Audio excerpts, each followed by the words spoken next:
dañ ko dégg tamit ñuy wax ne dañuy daal di miser ci li nga xamante ni moom moo di des pôles 8 pôles la ñu daal di waxoon jamono ji 5 pôles it lañ daal di jël centraliser ko ngir mu daal di soqale li nga xamante ni moom moo daal di jëm économie du Sénégal naka nga daal di gisee ce plan bi nga xamante ni c'est un plan ambitieux ba pare nekk un plan boo xamante ni bu coûteux la.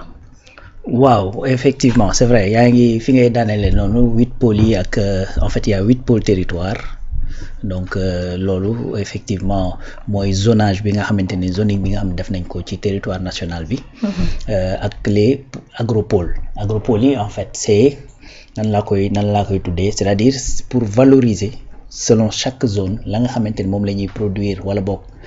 potentiel agricole ba mu am mais lié ko ak l'industrialisation xam nga dafa am benn terme bu am solo boo xamante ni tey su fekkee da nga bëgg a développer da nga bëgg a développer dara mooy li ñu tuddee chaîne de valeur lan mooy chaîne de valeur mooy tey fa produit di jóge ba muy yegg ci ki nga xamante ni da koy consommer donc li ci nekk ci diggante bi yëpp naka la ñu mën a defee ba nga xamante ni li ci ëpp Sénégal dana ko maîtriser parce que lu ci ëpp bu ko Sénégal maîtriser tout simplement la ci ëpp la ñuy gagner donc dana des ci loxoy sénégalais yi loolu mooy objectif bi en vérité donc chaîne de valeur maintenant loolu soo ko atteindre de facto da ngay dox jëm ci effectivement cette souveraineté bi nga xamante ni moom la Sénégal di wut mais également cette prospérité bi nga xamante ni moom la Sénégal di wut mais niñ ko defaree façon bi ñu ko defee dafay dem ci li ñuy tuddee ce Sénégal juste bi nga xamante ni moom la ñuy kii parce que quand on parle de Sénégal juste bu jàpp ne c'est juste la justice dont il s'agit justice en parlant d'institution judiciaire bi nga xamante ni moom mooy atte ñaar ñoo xamante ni dañoo jotee ak yu ni mel bien sûr c'est-à-dire quand on parle de justice dañuy wax justice effectivement dans ci li nga xamante ni mooy séddoo li nga xam ne mooy richesse yi Sénégal di créer kenn ku ci nekk potentiel ba nga am ci sa gox ba nga nekk nga mën koo exploiter ba mën cee gis sa bopp maintenant ci cadre boobu la ñu teg benn stratégie bi c'est quoi parce que dañu gis ne réew su fekkee ne la lay dundal da nga koy jéggaani la Gelwaar doon wax moo lay dal mooy juróomi baaraam yi ñu taal la kuy romb da mu tegoon ci ne te loolu nag bu la dalee sa ay doomu réew du ñu xam lu dul jërëjëf ndax ndimbal gi lañuy yaakaar ngir mën a dund bien sûr voilà pour éviter loolu nag il faut nga teg ay stratégie pour mën a produire sa bopp lii difficulté mooy la ngay war a mën a jaar wala appuyer ci pour mën a produire sa bopp maanaam dafa manqué criard loolu mooy difficulté bi nga xamante moom lañ jàkkaarloo xam nañ dañoo war a produire suñu bopp am nañ fuñ ko war a produire lan la ñu war a investir pour loolu mën a am loolu poser problème n'est-ce pas parce que affaire bi chaîne la c'est-à-dire il y a pas de cloison du loo xamante ni bii dafa nekk fii bii nekk fële donc tey bu ñu nee plan de redressement y a même quelqu'un boo xam ne à chaque fois bu wax ma loolu mu ne ma non c'est pas économique c'est juste fiscal d'accord mais bu ñu nee plan de redressement ñu ne c'est fiscal c'est juste pour dajale de l'argent à travers fiscalité ak ñoomin seen d'accord mais bu ñu dajalee xaalis ba pare ni ñu koy def dañ koy tëj ci ay banque wala dañuy toog di ko xool wala dañ koy fayee bor toog wala ainsi de suite c'est-à-dire il faut ñu dugal ko fenn loolooy indi link bi nga xamante ne mooy am sur le plan de redressement ak yii ma nar a wax nii muy les agropoles ak ñoomin seen maintenant encore une fois si je reviens au départ chaîne de valeur li tax ñuy wax chaîne de valeur encore une fois c'est pour maîtriser la dalee production ba jusqu'à la consommation nga maîtriser ko le maximum possible ak ñi nga xamante ni ñoo sa ay doomu réew dans ce sens dañ ne on va dégager des espaces ci espace boobu dañuy def ce qu'on appelle des fermes ay agropoles intégrés c'est quoi agropole intégré mooy dañuy def benn on va dire benn espace bu mag ci biir espace boobu dañ fay def à la fois ay zones yu ñuy bàyyee mais li ñuy bàyyi ba pare def fa à côté loo xamante ne dana ko mën a transformer bu ko defee daal di mettre en place ay canaux de distribution yoo xamante ne danañ ko mën a yeggale ci consommateur bi actuellement nii boo xoolee suñuy produits agricoles y a que 15% de nos produits agricoles la ñuy transformer suñu bopp 15% les 85% fan la jëm soit dañ koy consommer noonu wala ñu jël ko yóbbu ko bitim réew transformer ko indiwaat ñu ko jaayal ñu ko plus cher n'est-ce pas tey Côte d'Ivoire ñooy defar cacao mais chocolat fa la gën a cher que tey boo demee dans certains pays occidentaux et pourtant cacao bi ñoo koy bay parce que tout simplement dañuy tey ñun dañuy am gàmmu am màggal am leneen dajale ay der jël ko yóbbu Maroc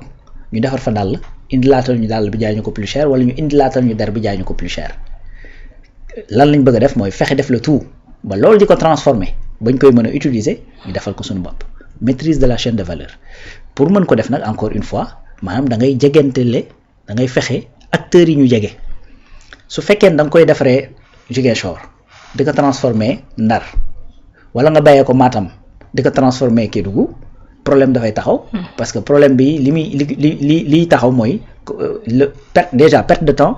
perte en termes de frais parce que di nga ci def ay frais donc surcoût lay indi bu ñëwee ci utilisateur final mën naa am ne du yor lu mu ko jëndee parce que ça sert à rien de beaucoup produire transformer et que mu cher ça sert à rien donc qu'est-ce qu'on va faire dañuy jegelante les acteurs dañuy def benn agropole boo xamante ni tey bu dee def li nga xamante ni mooy anacarde wala muy def li nga xamante ni mooy mang mais def ko ci zone boo xamante ni déjà activité boobu ma nga fa nga xamante ni doo ci nekk di recréer la roue parce que doo dem ba vers le nord nga ni dama fay def implanté fa agropole boo xamante ni anacarde lay def alors que anacarde mi ngi ci àllu par exemple lu jëm ci ay naka lay tudd darkase mooy anacarde li jëm ci wàllu darkase li jëm ci wàllu madd beeg et cetera mi ngi ci àllu kii bi Ziguinchor bi ne fa xus lu jëm ci mang pareil n'est-ce pas donc est-ce que da ngay dem déplacer fële c'est pas intelligent da ngay ñëw fa mu am déjà nga implanté ko foofu donc daal di jël spécialiser leen ne leen yéen agropole sud dañuy def de telle sorte que ñu mettre en valeur mangue bi anacarde bi ak également li nga xamante ni moom mooy je pense maïs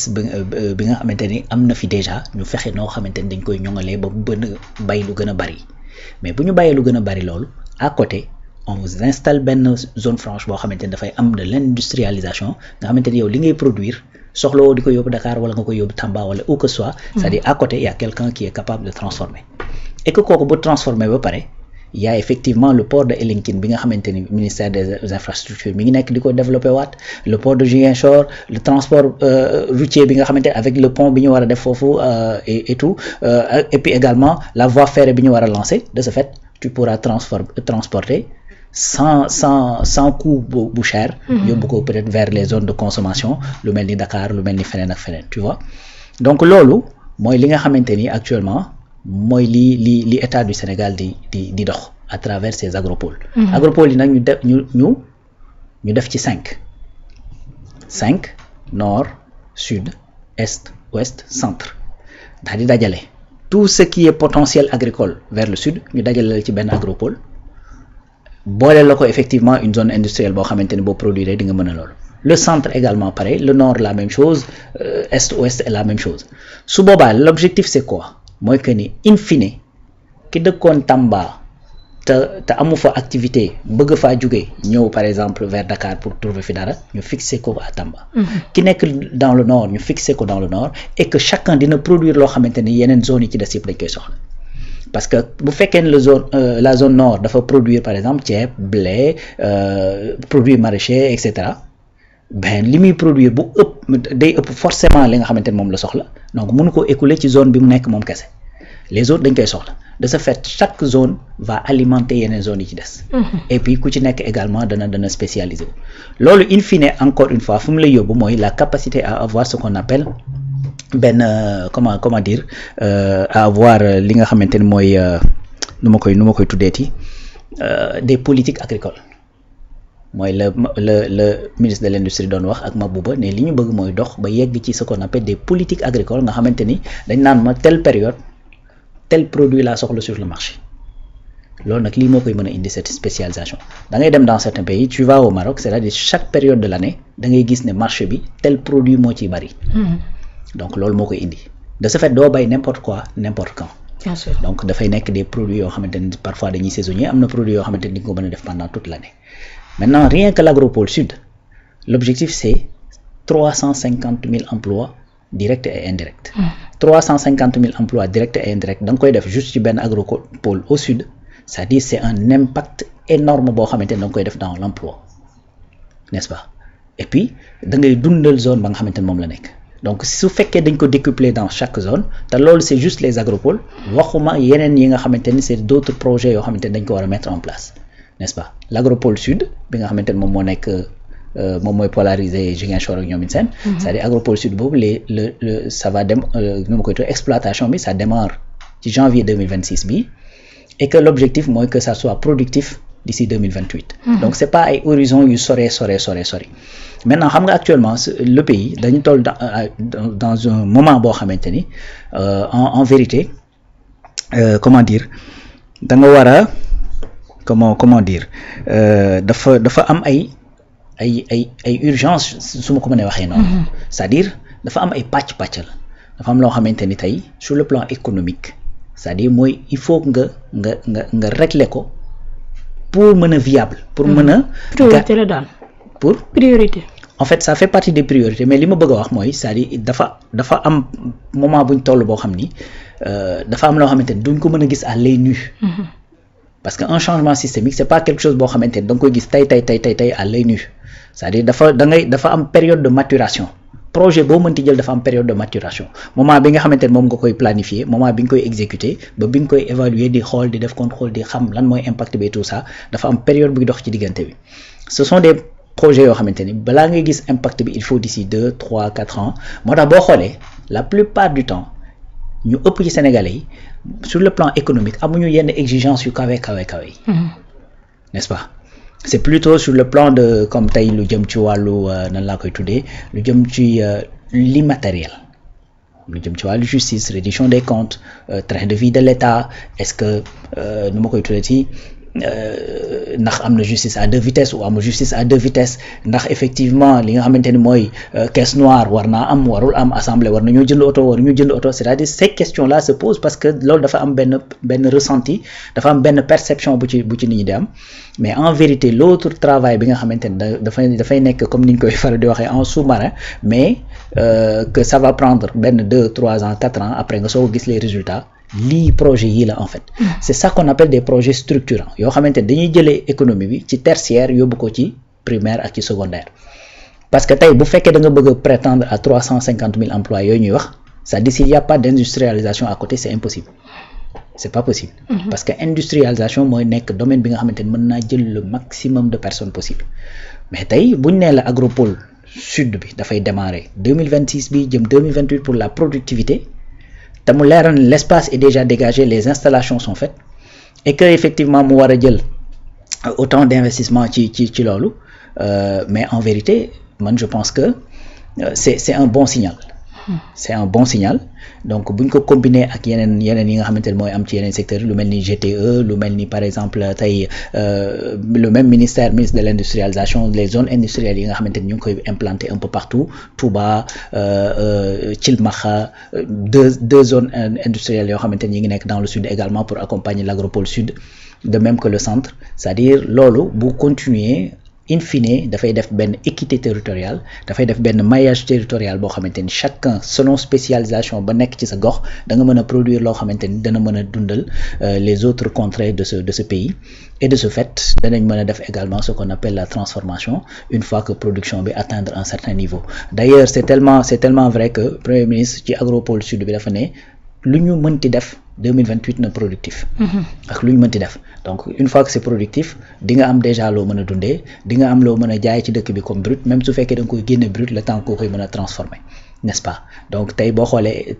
lu mel ni Sonacos on te parle de 25 milliards yoo xamante ne dañ ko fay dugalaat pour restructurer defaraat lépp lu jëm seeni machine ak ñoom seen rien que Sonacos malgré que xaalis boobu duggawul ils ont fait 2300 emplois n'est-ce pas te man je crois que loolu su amee bëri na benn perception d'injustice ak yu ni mel